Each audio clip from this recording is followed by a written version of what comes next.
Jadi saya akan mulai pembahasan bab pertama dari mata kuliah Nahwu Ismi.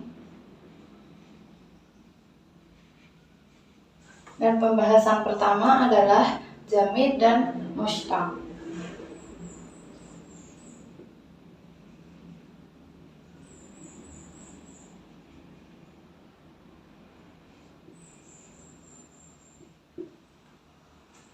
Nah, jamid, ismul jamid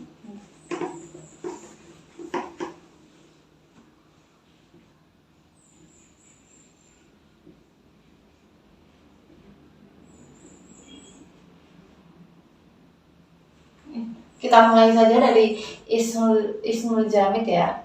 Ismul jamid huwa malam yu'khadu min ghairuhu. Huwa malam yu'khad min ghairuhu.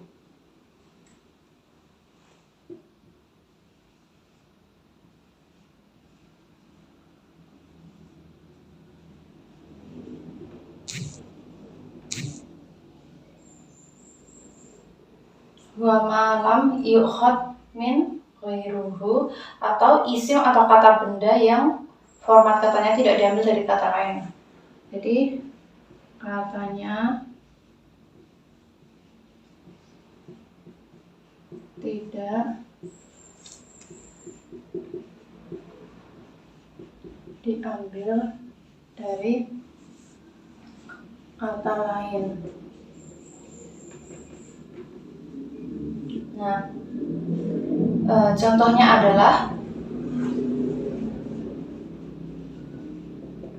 rajulun. Nah, rajulun ini kan tidak diambil dari kata lain kan. Misalnya berbeda dengan kata Muhammadun.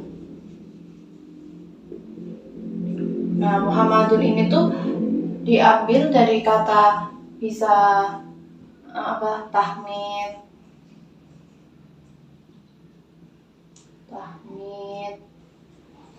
terus bisa diambil dari kata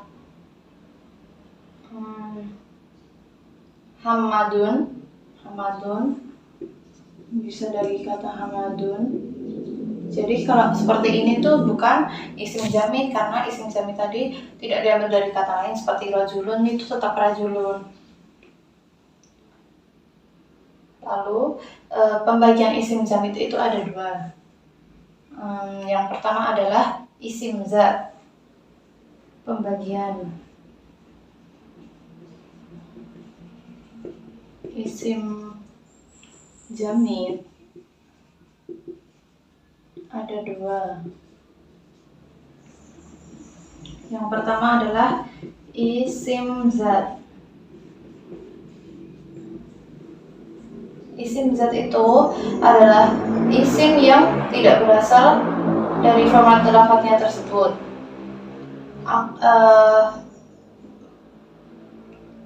Jelasnya isim zat itu tidak berasal dari lafadz tersebut akan kalimat fi'il atau kata kerja. Jadi bukan kata kerja. Misalnya adalah nahrun,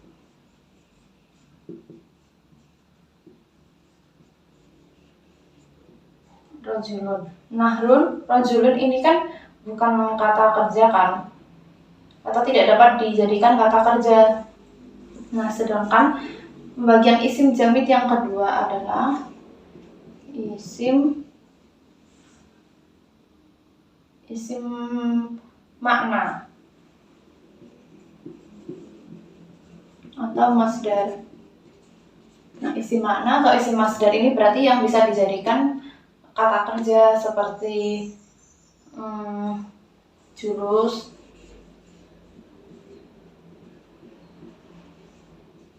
ini arti bisa menjadi ijlis.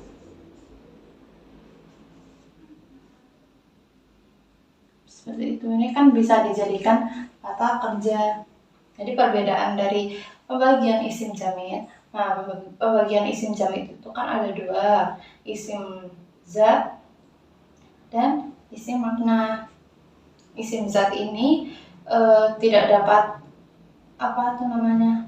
maksudnya tidak dapat menjadi fiil atau kata kerja. Sedangkan isim makna atau masdar itu dapat menjadi kata kerja seperti julusun itu menjadi ijlis. Bisa juga menjadi jalas tuh, jalas seperti itu.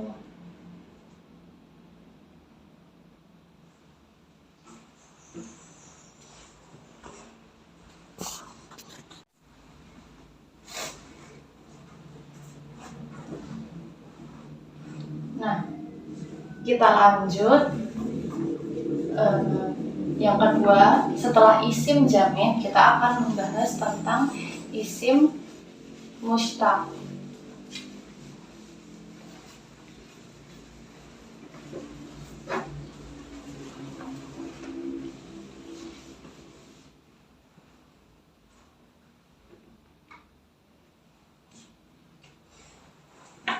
Isim mushtaq.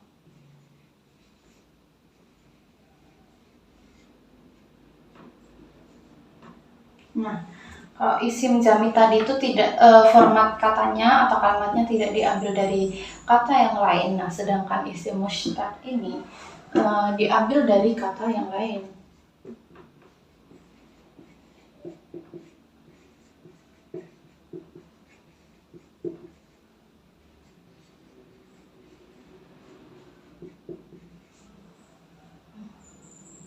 Seperti itu.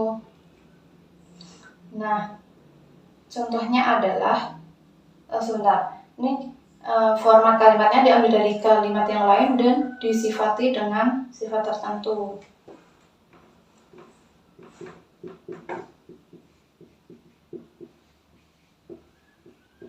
Disifati dengan sifat tertentu.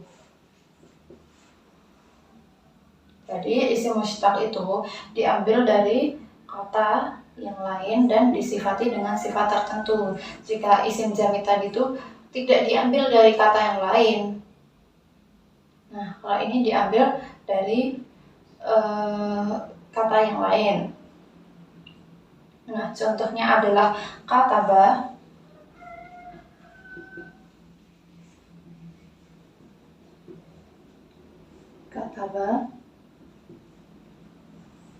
Kataba artinya adalah menulis. Nah, kataba ini diambil dari kata kitabah. Nah, jadi ini kan diambil dari kata yang lainnya ya. Nah, disifati dengan menulis.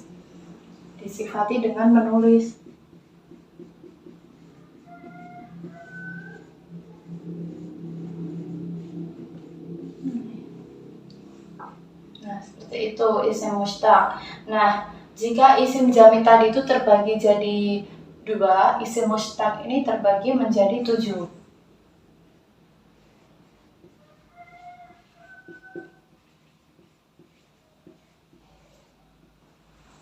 Terbagi menjadi 7. Yang pertama adalah isim fa'il.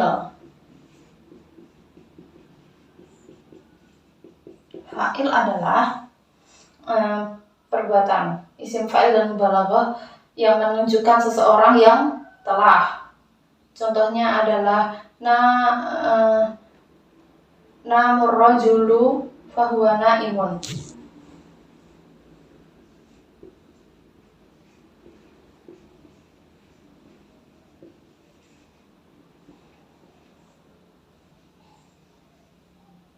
Namur rajulu fahuwa cukup naimun.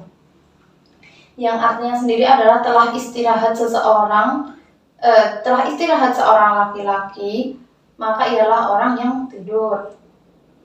Nah, yang kedua adalah isim maf'ul atau isim yang diambil dari fi'il majhul untuk menunjukkan sesuatu yang menimpa kepadanya perbuatan. Yaitu adalah isim maf'ul. Contohnya adalah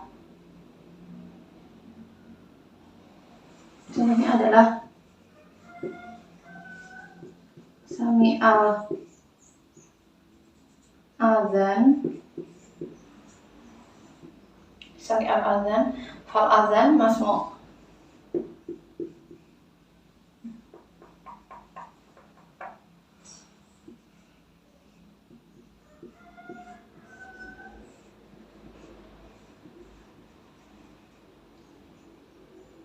Saya berarti artinya saya mendengar adzan dan adzannya terdengar. Sami al adzan fal adzan masmu'. Saya mendengar adzan maka adzan terdengar. Nah, ini tuh seperti masmu'. Masmu' itu kan diambil dari fi'il majhul sami'a. Jadi masmu' diambil dari fi'il majhul dari sami'a. Karena pengertian dari isim maf'ul tadi sendiri adalah isim yang diambil dari fi'il majhul untuk menunjukkan sesuatu yang menimpa kepadanya perbuatan.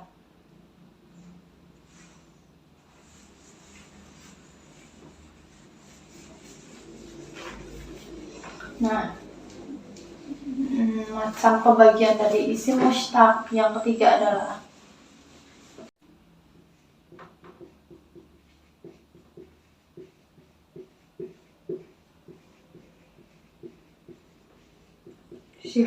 sifat musyabahah dengan isim fa'il. Sifat musyabahah dengan isim fa'il adalah sebuah isim mushtaq yang hanya terbentuk dari fi'il sulasi lazim. Hanya dari fi'il sulasi lazim. Nah, ini tuh berarti tuh sifat yang tetap, sifat tetap atau pokok. Contohnya adalah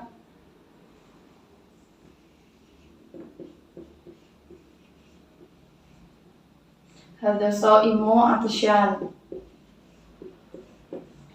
Hadza shaimu atsyan. Nah, atsyan ini artinya adalah ini orang yang berpuasa tidak jarangkah haus. Nah, atsyan ini kan haus ya. Nah, atsyan ini tuh menunjukkan sifat yang tetap pada as-shaimu. Atsyan menunjukkan sifat yang tetap karena sifat musyabahah itu sifat yang tetap atau pokok. Itu. Nah, yang keempat adalah isim tafdil. Isim tafdil, isim mushtaq berwazan af'ala atau dua sesuatu yang digabung menjadi sebuah sifat. Nah, namun salah satunya lebih berpengaruh seperti contohnya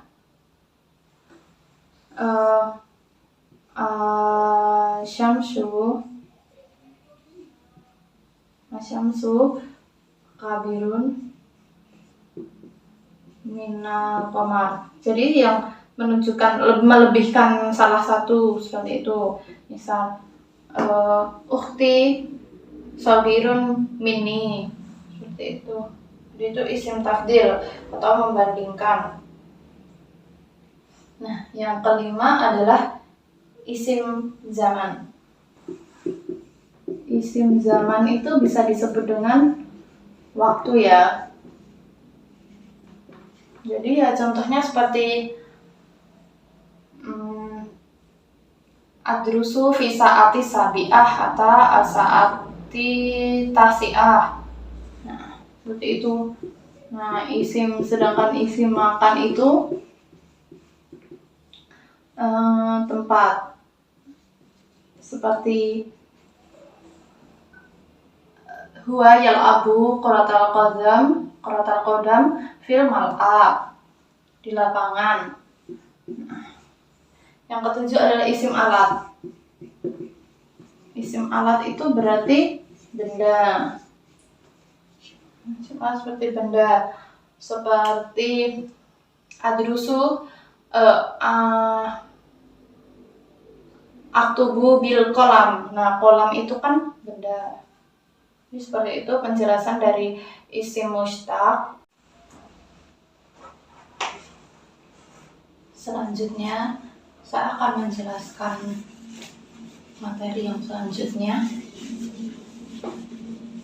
yaitu materi tentang isim nakirah dan isim ma'rifat.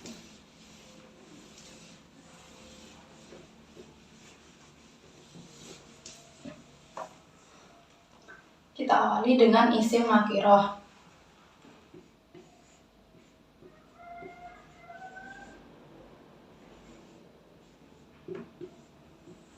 Isim nakirah. Isim nakirah itu adalah secara bahasa sesuatu yang belum dikenal. Sesuatu yang belum dikenal atau tidak tentu.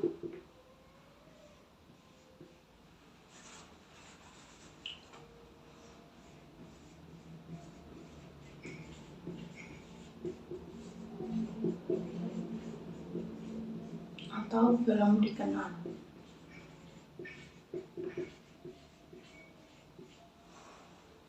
Nah, secara istilah adalah setiap kata yang tidak menunjuk pada makna tertentu. Tidak menunjuk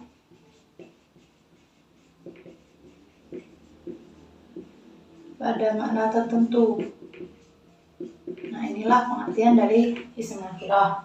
Jadi kita ulangi, isim nakirah itu sesuatu yang tidak tentu atau belum dikenal. Ini secara bahasa berarti sesuatu yang tidak tentu. Nah, sedangkan secara istilah, isim nakirah adalah isim yang tidak menunjuk pada makna tertentu atau masih belum dikenal. Nah, isim ini tuh contoh dari isim nakirah itu adalah ciri-ciri dari isim nakirah itu isim yang dapat menerima alif lam, tapi pada isim yang dapat menerima alif lam pada lafaz tertentu, jadi tidak pada semua lafaz.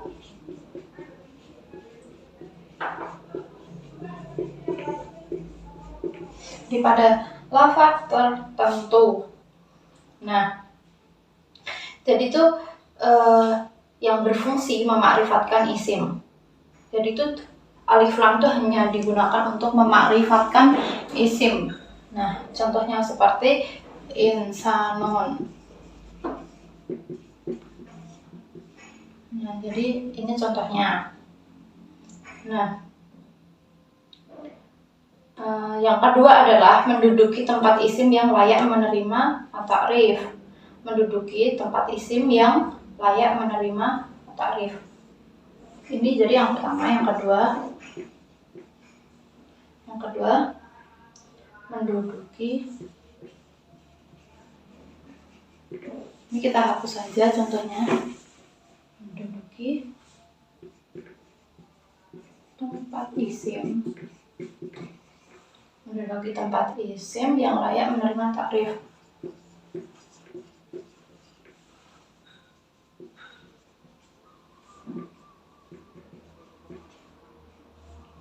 Ta'rif. Nah, kalau ini contohnya adalah kata man dengan syakhsun yang artinya adalah seseorang.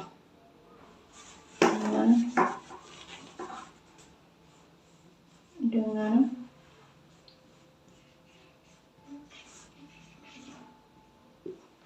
kata man dengan syakhsun yang artinya adalah seseorang.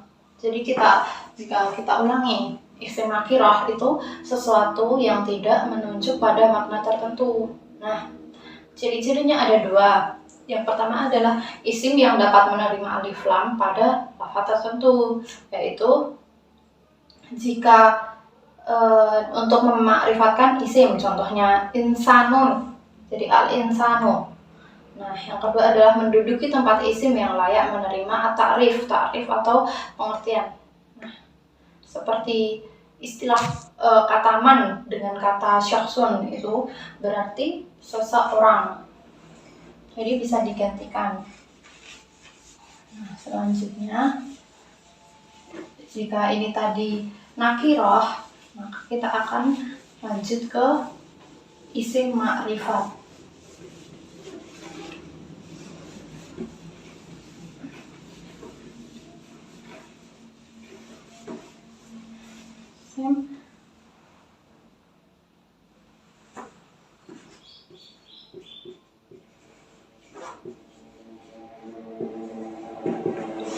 Yang kedua adalah isim ma'rifat atau isim yang sudah menyatakan makna tertentu. Jadi jika nakirah tadi itu belum pada kata yang belum dikenal, kalau ini menunjukkan makna tertentu, ini sudah menunjukkan.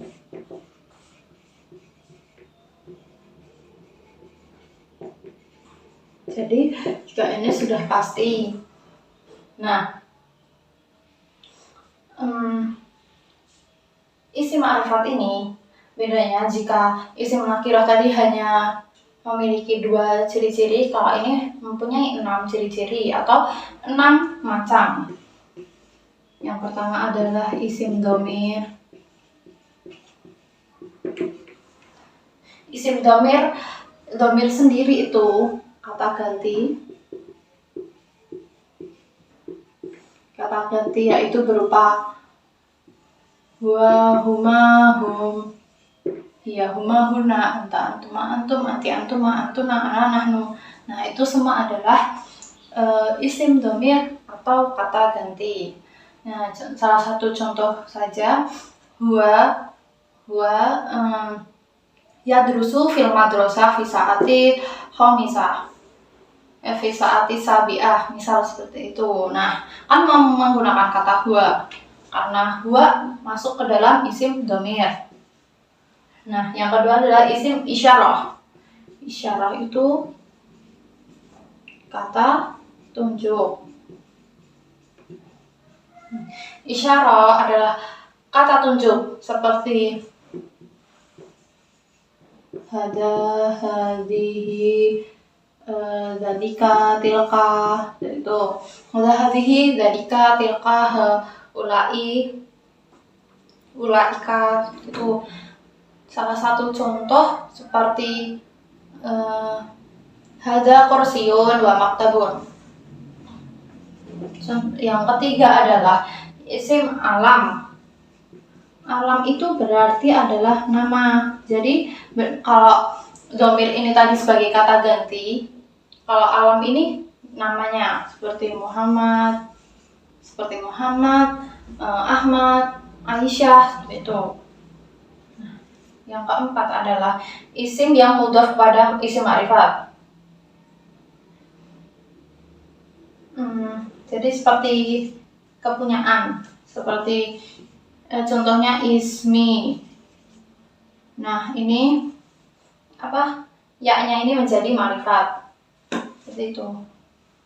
Lanjut yang kelima dan keenam dari isim ma'rifat adalah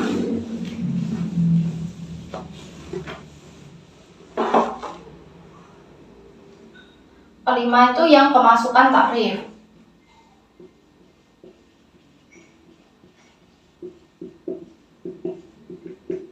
Yang sebelum ini tadi nomor 4 ini isim yang mudhaf terhadap ma'rifat, kalau yang ini isim yang kemasukan takrif. Contohnya ar-rajulun atau mendapatkan alif lam. Contoh ar-rajulun. Seperti itu.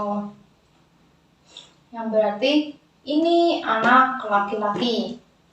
Jadi alif lam ini berfungsi ini anak laki-laki. Jadi memberikan takrif atau pengertian. Nah, 6 ini mausul.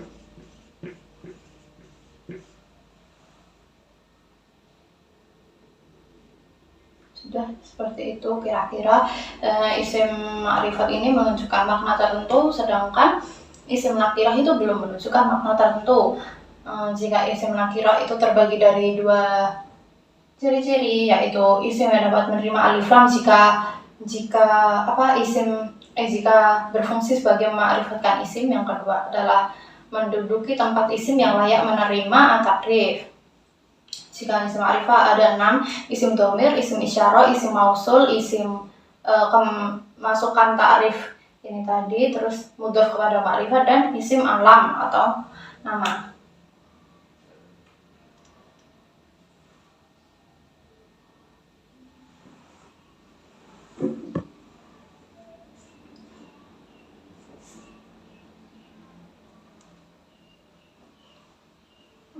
Mohon maaf, tadi belum dijelaskan isim mausul. Isim mausul itu adalah kata penghubung.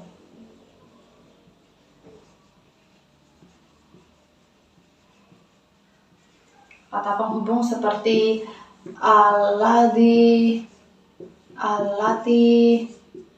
Nah, ini berarti yang, memiliki arti yang. Nah, alladzi itu tuh yang untuk laki-laki, allati untuk perempuan. Ada juga allai itu jamak untuk perempuan, dan alladzina untuk jamak laki-laki. Seperti itu.